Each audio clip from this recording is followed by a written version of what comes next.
एक छोटे से शहर के पास में गिरजापुर नाम का एक गांव रहता है। उस गांव में चतुर बोलकर एक लड़का रहता था। चतुर बचपन से ही पढ़ाई में उतना खास नहीं था, पर मेहनत से काम करना, अपनी मेहनत से ही अपना भविष्य बनेगा करके विश्वास बहुत था उसको। चतुर के पिताजी गांव में कुली का काम करते थे। उस मजूरी के काम करने की वजह से उससे होने वाली कमाई से घर की जरूरतें पूरी नहीं होती थी। ऐसी परिस्थिति थी उनकी, इसलिए चतुर की पढ़ाई बीच में ही छूट जाती है और वो सोचता है कैसे भी मेहनत करके अपने परिवार की मदद करना करके ठान लेता है। एक दिन चतुर से माँ दुखी होकर, अरे बेटा चतुर, अपनी परिस्थिति देख रहा है ना, तू एक है जो पढ़ाई बीच में ही छोड़ दिया। तेरे पिताजी की कमाई बोले तो उतनी ही है, अपन अब कैसे जिएंगे क्या समझ में नहीं आ रहा है बेटा, ऐसा कहती है। वो बातें सुनकर चतुर, माँ तुम दुखी मत हो माँ, मैं अपनी परिवार की परिस्थिति ठीक नहीं होने से पढ़ नहीं पाया, पर काम करने के लिए पीछे नहीं हटूंगा। कोई न कोई छोटा सा क्यों ना हो, काम करके मैं कमाऊंगा। उसके लिए थोड़ा समय लगेगा माँ, तब तक धीरज रखो, बाद में मैं सब देख लूंगा। वो बातें सुनकर माँ बहुत खुश होती है। बाद में एक दिन चतुर नजदीक के शहर में किसी काम से जाता है। उस काम पर जाते समय रोड के बाजू में ही बस स्टैंड के पास एक बूढ़ा एक चाय का ठेला लगाकर चाय बेच रहा था। आओ बाबू चाय ले लो, चाय गर्मा गर्म चाय करके चिल्लाते हुए बेच रहा था। बाजू में पाव भी रखा था। उस स्टॉल के आगे बड़ी लाइन थी। लोग वहां पर वो बूढ़ा दे रहा चाय पाव लेकर चाय पीते हुए, पाव खाते हुए खुशी से बातें कर रहे थे। एक व्यक्ति, चाय बहुत ही टेस्टी है ना रे, ऐसा कहता है। तो और एक व्यक्ति, हाँ यार सच में ये पाव को चाय में डुबाकर खाए तो और भी ज्यादा टेस्टी लग रहा है। एक काम करेंगे भैया, एक और कप दे दो भैया, ऐसा कहता है। वो देखकर चतुर भी वहां जाकर चाय पाव खाता है। चाय पीने के बाद चाय का स्वाद उसको बहुत ही पसंद आता है। तुरंत उसको एक आइडिया आता है। अपने गांव का बस स्टैंड है, उस बस स्टैंड में भी अपन ऐसे ही चाय और पाव का स्टॉल लगाए तो कैसा रहेगा। ऊपर से चाय के स्टॉल के लिए ज्यादा पैसा लगाने की जरूरत नहीं है, मेहनत करके काम किए तो पक्का उसका फल मिलेगा करके सोचता है। उसको आया सो आइडिया उसको बहुत खुशी देती है। तुरंत वो बात अपने माँ से बताऊंगा करके निश्चय करता है।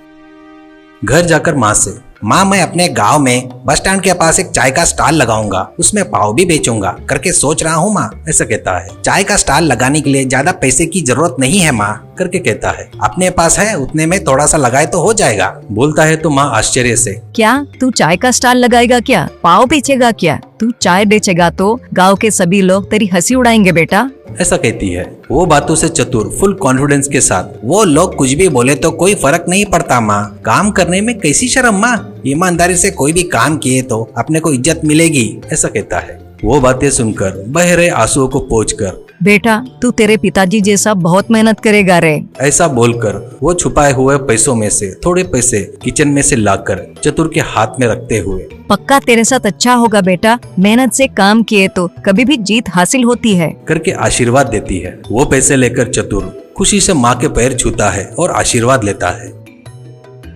अगले दिन चतुर बस स्टैंड के पास रोड के बाजू में एक स्टॉल खरीदकर कुछ बर्तन, कुछ कप खरीदकर एक टेबल के ऊपर रखता है। वहां पर पाव भी रखता है। ये बात पता चलते ही चतुर के दोस्त में से एक जन, देखे क्या रे, चाय बेच रहा है क्या, बराबर पढ़ाई नहीं किए तो ऐसा ही चाय बेचना पड़ेगा, मुझे देख बढ़िया पढ़ाई करके अभी सॉफ्टवेयर की नौकरी कर रहा हूँ करके बोलता है। तो वो बातें सुनकर चतुर हंसते हुए, अरे कोई भी कैसा भी काम किए तो ये बित्ते भर पेट के लिए ही है न रे, मैं तो कोई चोरी तो नहीं कर रहा हूँ, क्या है जो मेरे पास उसमें मेहनत करके कमा रहा हूँ, इस चाय के स्टॉल में से ही मैं बड़ा आदमी बन जाऊंगा शायद करके कहता है। वो बातों से उसका दोस्त कुछ नहीं बोलता, चुपचाप वहां से चला जाता है। ऐसे पहले दिन 10 कप चाय और 10 पाव ही बेच पाता है। उसके बाद घर जाकर खाना खाकर रात को लेटकर, हिम्मत नहीं हारना है, कल अपना अच्छा दिन आएगा बोलकर सो जाता है। अगले दिन उठकर अपने चाय के स्टॉल के पास जाकर चाय बनाना शुरू करता है। आज चाय को अदरक डालकर बनाऊंगा। इतने में एक कस्टमर आकर, बाबू एक चाय देना, ऐसा कहता है। तो चतुर उसको 1 कप चाय देता है। वो चाय लेकर बाद में पाव लेकर खाकर, चाय बहुत बढ़िया है, अदरक डालकर बनाए क्या, इसलिए बहुत बढ़िया लग रही है, ऐसा कहता है। वो बातें सुनकर चतुर खुश होकर, हाँ भैया इस पाव के साथ अदरक वाली चाय पिए तो बहुत ही मस्त लगता है इसका स्वाद, हर रोज नया नया टेस्ट तुम्हारे लिए बनाऊंगा, ऐसा कहता है। वो कस्टमर अच्छी बात है कहकर चला जाता है।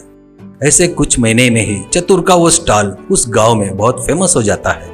बस में जाने वाले यात्री भी चतुर के स्टॉल के आगे बस रोककर चाय पीते हुए पाव खाते रहते हैं। उतना ही नहीं, चतुर हर दिन एक नया टेस्ट बनाने की कोशिश करते रहता है। अदरक की चाय, मसाला चाय, वैसे अलग अलग प्रकार के चाय को कस्टमर को देते रहता है। एक बूढ़ा चाय पीकर, बेटा तेरी चाय पीकर तो मेरी आलस थकान पूरी गायब हो गई। तू बहुत मेहनत कर रहा है बेटा, तेरा भविष्य में बहुत नाम होगा, ऐसा कहता है। वो बातें सुनकर चतुर बहुत खुश होता है। एक दिन उस जिले का कलेक्टर उस गांव में अपने काम से आता है और वो काम से बहुत थक जाता है। उससे उसको बहुत भूख लगती है। बस उसको कुछ खाने की इच्छा होती है तो वो ड्राइवर से, ड्राइवर कहीं खाने का प्रबंध है तो वहां पर गाड़ी रोक, ऐसा कहता है। ड्राइवर चतुर के स्टॉल के आगे कार रोकता है तो चतुर कलेक्टर को पाव देकर चाय भी देता है। वो पाव खाकर चाय पीकर कलेक्टर की थकान पूरी गायब हो जाती है। इससे कलेक्टर, बेटा तेरे चाय का स्वाद और पाव का स्वाद बहुत ही बढ़िया है। तू मेहनत करके काम कर रहा है, देखकर मुझे बहुत गर्व हो रहा है। तेरे जैसे जवान लड़के नौकरी के लिए राह ना देखे बजाय स्वयं कृषि से काम किए तो देश के लिए बहुत अच्छा रहता है, ऐसा कहता है। वो बातें सुनकर चतुर कलेक्टर को धन्यवाद कहता है। ये बात पूरी गांव में फैल जाती है। अब चतुर फेमस चाय वाला नाम से फेमस हो जाता है। अब चतुर का टी स्टॉल जरा सा बड़ा होटल बन जाता है। वो देखकर चतुर के माँ बाप बहुत खुश होते हैं।